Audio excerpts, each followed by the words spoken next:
serious. Hello everybody, this is Marshall and thank you for watching. And for those who are new, welcome to The Process. Yeah. And this is my lovely, handsome, adorable, and sexy husband, Vito. This is my beautiful wife. Beautiful, gorgeous, explicit, lovely, extravagant. That's all you got? Juicy. Did you just say juicy? Juicy. Yum yum. You won't say hey to everybody. Hey, what's up? You getting caught up. What's up, everybody? How y'all doing there? Good to see you there. I'm getting me a dragon killer. Look at that there. All right, you guys. It is so awesome to be back once again. Again, it's been a long time with you guys since we had this conversation.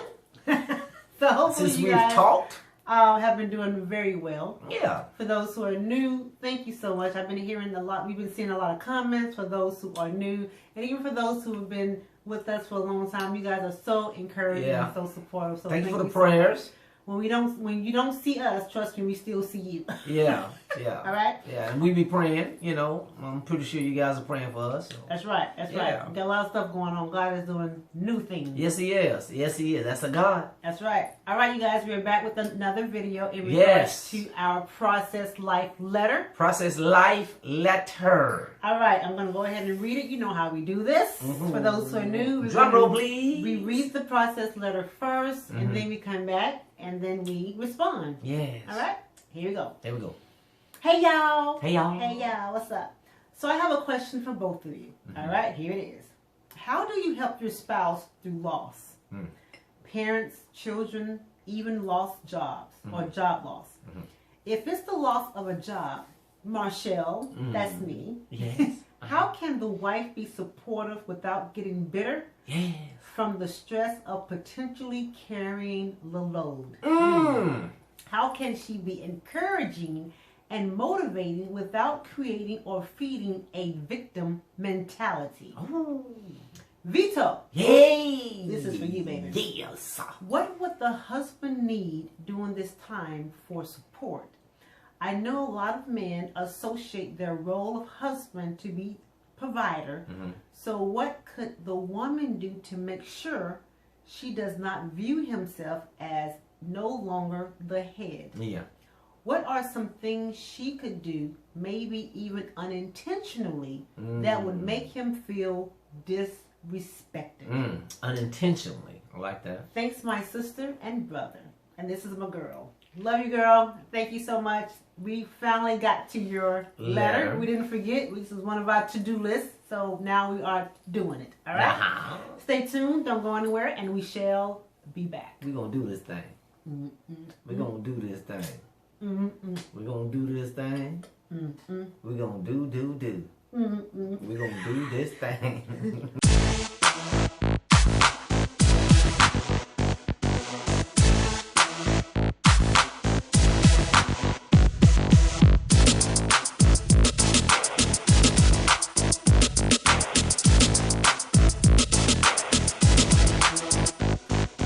So we're going to do the first questions first. Right? How do you help your spouse through loss? And she says parents, parents, children, and even job loss. If it's the loss of a job. If it's the loss of a job, Marshall, I have plenty of them too. How can the wife be supportive without getting bitter from the stress of potentially carrying the load? All right. We're going to answer this question first. Actually, this was one of my situations when we first started courting. When we first started courting, we knew this, this was God in regards to, getting married. However, the enemy was still lurking, still trying to allow things and situations to come about.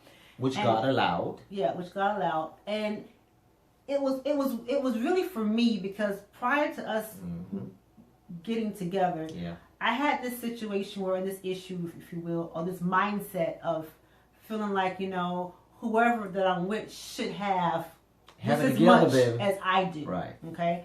And I struggled with the man making less than me. I struggled with, me having certain things and he did not. So a lot of that we've already talked about in our previous videos. So I had insecurities in that area or I had a distorted mindset in regards to how a man is supposed to be when I meet him. Okay, so that's one thing. So I believe this was a test of my faith because of that. So when God said this was my husband and God told him I was his wife, we moved forward. But with that, and because of my insecurities, things happened in regards to the things that I had issues with, which was finances, which was, credit, which was, things I felt like should be already together when you meet someone. Mm-hmm. And I didn't have that when I met Vito. So we already did a video on that. Right.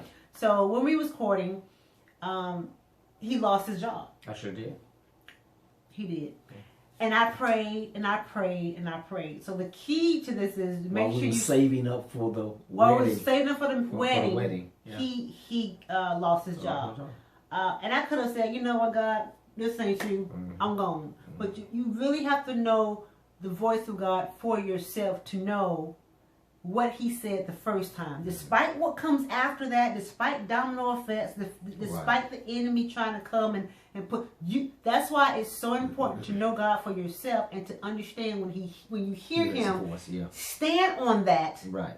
Because when you stand on that foundation, no matter what storm comes, no matter what trials come up, you can lean on that and it will not persuade you. However, this flesh will be just that, flesh. Yeah. That's all it's ever going to be, just flesh. And sometimes we react in the flesh, we react emotionally. And there were some very secret times in my life where I struggled with him not having a job. Yeah. And I wasn't alone now. I didn't really allow him to see it. Yeah. But internally, I was struggling with it. While I was praying out loud, internally I was crying. Did you know how long? You remember how long I was out for what? No, I don't remember. But when you were out, it was a struggle. Internally, it was. But I continued to pray about it, and then not only that, God started showing me what to do, helping him with his resume, helping him, apply for different positions. So I was able to kind of help him on this journey into finding, although the flesh was like, why, Lord? The spirit was like, do it. You took the initiative to help me get a job at Commercial Metals. You were sending out resumes while I was going out trying to putting in applications. While I was doing that, she was home, sending out resumes and things of the nature like that. Let me listen, you guys. And with that being said, listen to what he just said. I was not just sending out resumes and he was sitting home doing jack. No, I was doing something. He was actually out there physically going to places and filling out applications. And because I knew about technology and resume building, that's my background. I knew about that. I was able to do that part for him. Right. So don't get it twisted. If you sitting up there and you are doing everything and he ain't doing nothing, just sitting there watching TV. No ma'am. No. No ma'am. No ma'am. No ma'am. No ma'am. No. Okay. So I want to make sure you guys understand support means both ways. Yeah. We had to support each other emotionally, physically, mentally. Right. And understand, just because he didn't have a job at that time doesn't mean he wasn't supporting me. A lot of times we think supporting has to do with monetary or financial. Yes, but not all the time. It can be emotional support, mental support, spiritual support, just being there in the spirit realm. Okay, so, and I think it also helped us grow while we was married. I mean, while we was courting. So when we got married, certain things just didn't even come our way. Does that make sense? I mean, while you have to understand this too, and I don't even think they caught this. I lost my job while we were courting, 2008. Okay? While we were recording, I lost my job. I was out for a week and a half, maybe 2 weeks before I got another job through a temp service. After that, we got married in 2009. I stayed with the company, the temp service, for 2 years. And they went with another trucking agency, and then I lost my job then. So one of them was before, while we were recording, and then the second one was right after we were married. You remember that? So prayer and really hearing the voice of God and helping the situation, support him, help him as he helped himself. Right. And see, and I don't, let me just say this too. Listen, when a true man who knows who he is and knows what his responsibility is, when he's out of work, a true man, he got to do something. And he will do something. He will get up and he will go and he will try to do whatever he can do, whether it be through a temporary service or whether it be, until something permanent comes along. He will try to do everything he can. Why? Because he understands who he is. And he also understands that he has a responsibility as a husband. And he shouldn't feel comfortable. He will not feel comfortable. If he is a true listener, also, and let me put it like this, instead of me saying he's a true man, if he's a true child of the Father, who God has connected the two together, he knows that he has a responsibility and he's going to do what is necessary for him to get out and try to fill out applications, do what he needs to do, whether he go to a temp service or what, to get some income coming in. Because I remember when I got laid off, I still was able to collect unemployment, but I wasn't satisfied with that. See, and then, and I think I was on unemployment for at least about a month. That's about it. Mm-hmm. That was about a month. And from there, it was like when she sent out the resumes, and bam, one of the resumes she sent out, one of the companies called me, and it's amazing. I'm gonna share this with you. And I told her this. She didn't even know that happened, but he told me this. One of the managers, the hiring manager? No, this is the hiring manager. This is the one that hired me. And so when I went to the interview and everything, he told me how much it pays. He looked at my resume and all of that. And then he just kind of just looked at me. He said, your wife helped you fill this out? Now, where did that come from? I can't say, well,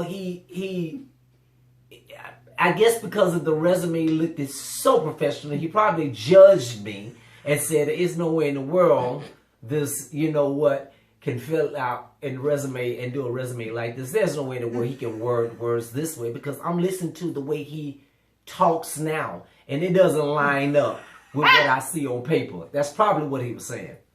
So I looked at him, I said, yes, she did. She helped me. Matter of fact, she was the one that sent the resume for me. He said, okay. He said, I can tell. I said, okay. They hired me, and that was it. And the rest is history. So the next question was, how can she be encouraging and motivating without creating or feeding a victim mentality? Well, you struggle with that. Were you encouraging me? I was trying. You don't think I was? I think your encouragement was not with words. Her encouragement was mainly with action. Okay. Well, say that loud and clear. Yeah, her encouragement was not with. It wasn't words like, "Baby, everything will be fine." It was I did say that. Well, you didn't have to say. I already knew things was going to be fine. I think you was still. You was still struggling with that, babe. So I figured. So her words of encouragement was like, "I'm fin to do something to help him." Okay. But still, you got to remember, the second job, that wasn't my fault. We got laid off. Our assignment was over with. They went with another agency.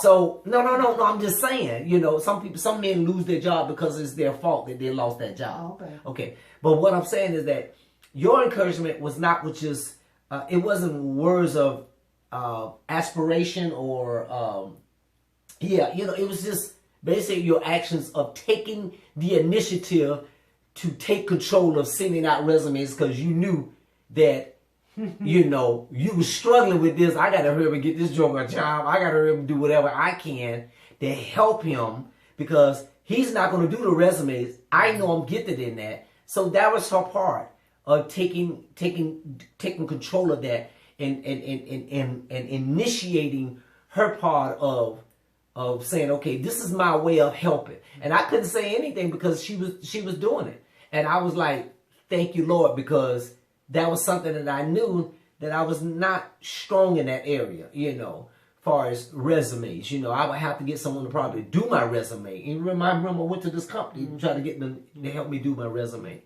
And but yeah, I mean, that was your way of showing words of encouragement. And I think too, also understand this, when for those who are with someone, you could be married or engaged.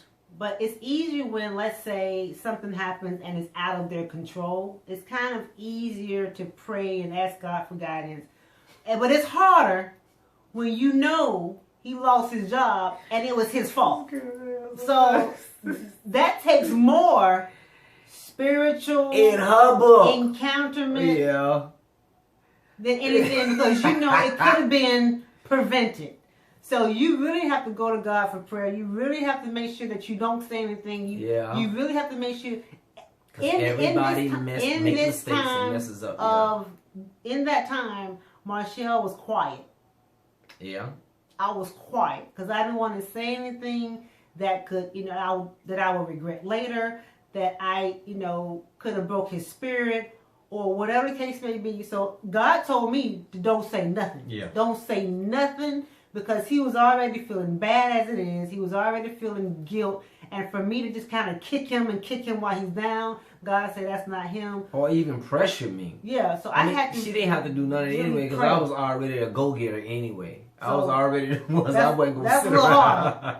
Sometimes just be quiet and just don't do nothing, and then let him take care of that situation. Yeah. That's not for you to do anything, because at that point, I was like, okay, we're just going.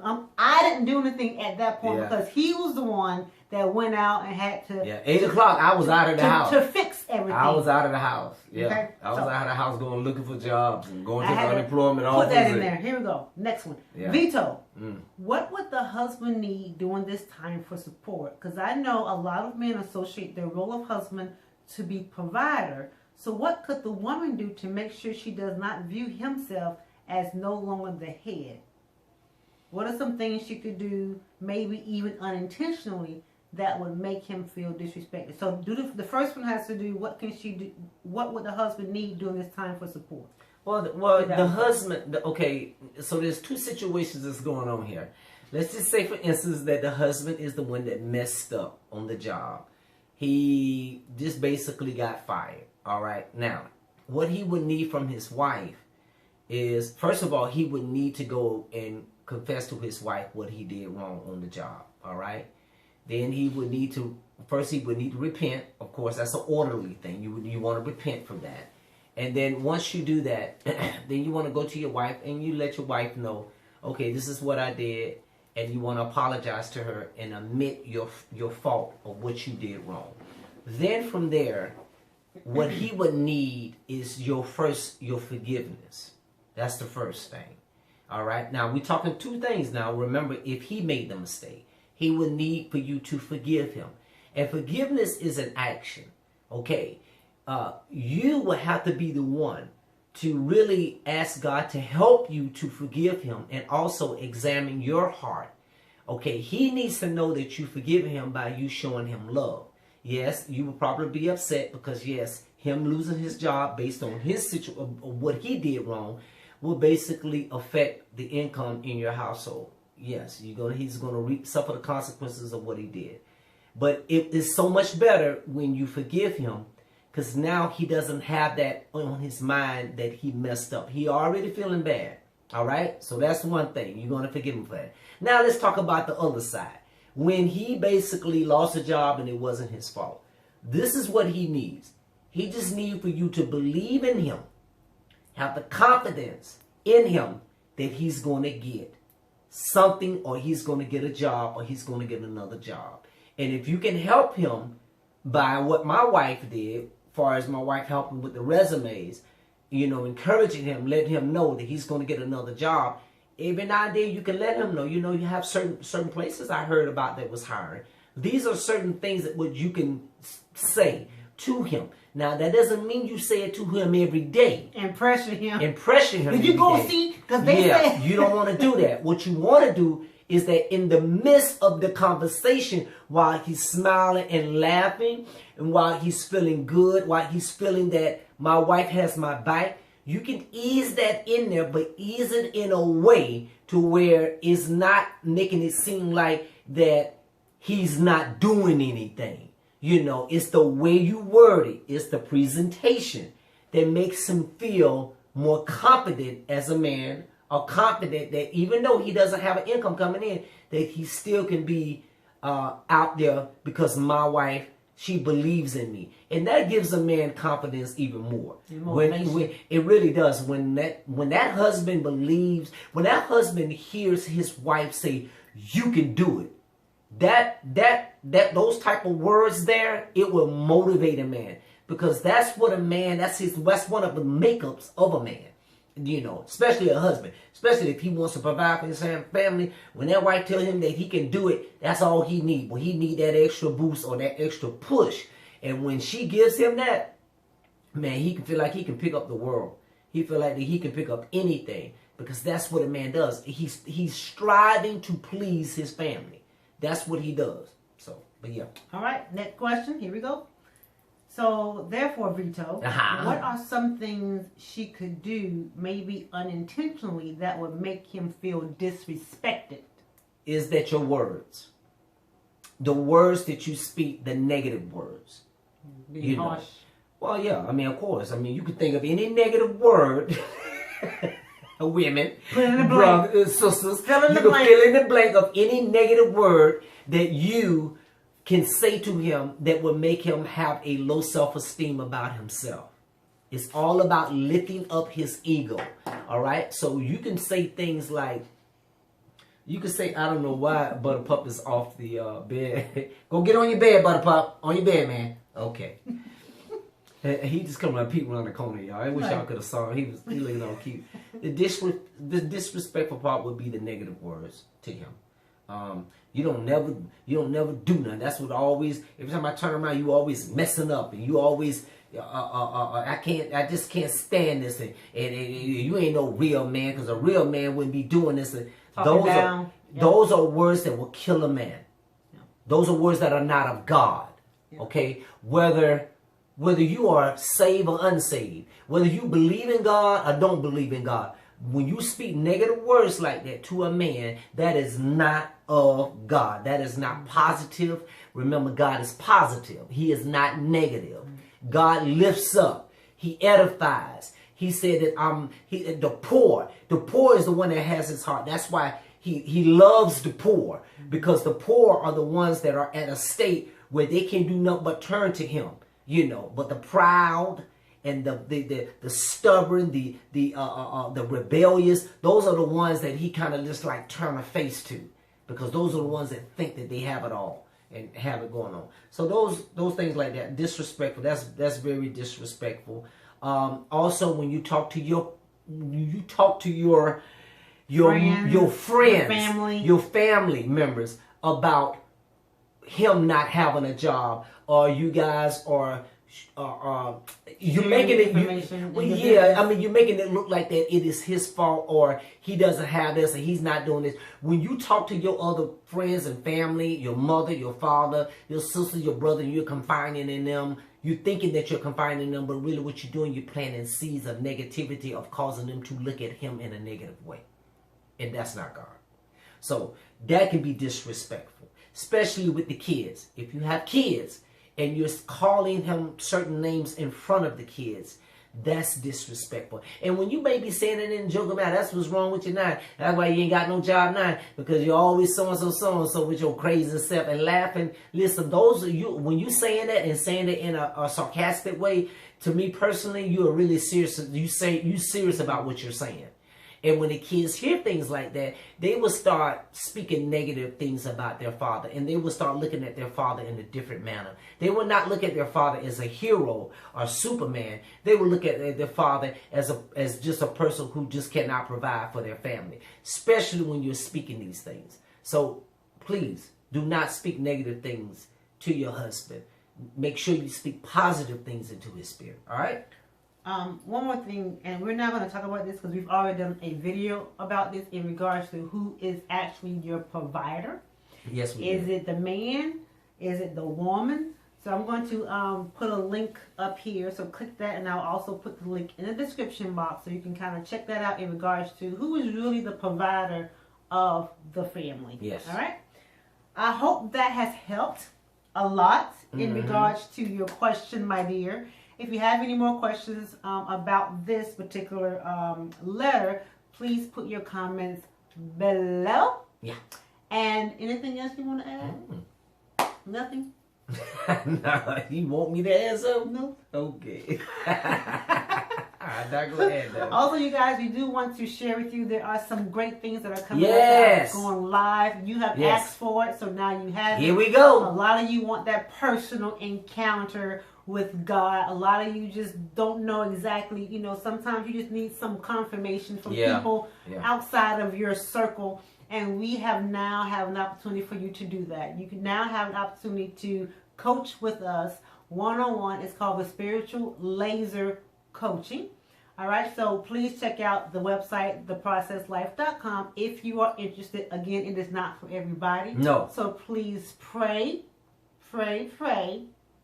before you take advantage of this particular service. And pray again. And pray again, okay? We do love you. Again, please check out the website, theprocesslife.com, and all the information will be there in regards to the type of coaching that we're going to be providing for you guys, all right? We love you. Thank you. This is your process. Embrace it, trust it, and love it. Be you. And keep it moving. And we're coming to a city near you. And keep it moving. We love you guys. In your city. Bye. Around your city. Sometime on your city. In your city.